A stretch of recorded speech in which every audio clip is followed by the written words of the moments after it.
Hey everyone, today I'm going to teach you how to use Asana for Google Chat. Without any further ado, let's get started. First, open your web browser and navigate to chat.google.com. Once you're on the page, log in using your Google credentials to access your workspace. This ensures you can integrate Asana with your chat spaces and start managing tasks directly from your conversations. After logging in, you'll land on your Google Chat dashboard. On the left side of your screen, you'll see a list of all your available spaces. Go ahead and click on any space where you want to integrate and use Asana. This could be a team project space, a department channel, or any collaborative area where task management would be useful. Now direct your attention to the text field at the bottom of the chat window where you normally type your messages. In this field, type @Asana. Once you've typed it, hit enter and send the message. This simple action installs the Asana bot into your selected Google Chat space, allowing you to interact with Asana directly from within your conversations. With Asana now installed in your space, you can start creating tasks right away.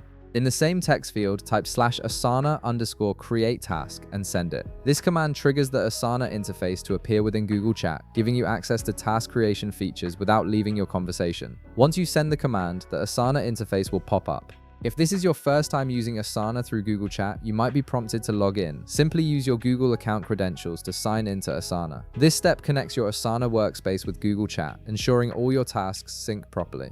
After logging in, you'll see an option that says Select Projects. Click on it and a drop-down menu will appear showing all your available Asana projects. Choose the project where you want this new task to live. This helps keep your tasks organized within the right workflow. Next, you'll need to input a name for your task. Type something descriptive that clearly identifies what needs to be done.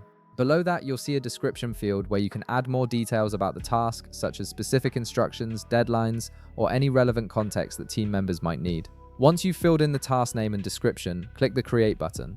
Asana will process this information and generate the task within your selected project. This entire process happens seamlessly within Google Chat, making task management incredibly efficient. And there you have it. You've successfully created a task in Asana directly from Google Chat, streamlining your workflow and keeping everything in one place. If this video helped you out, be sure to leave a like, subscribe, and I'll see you in the next one.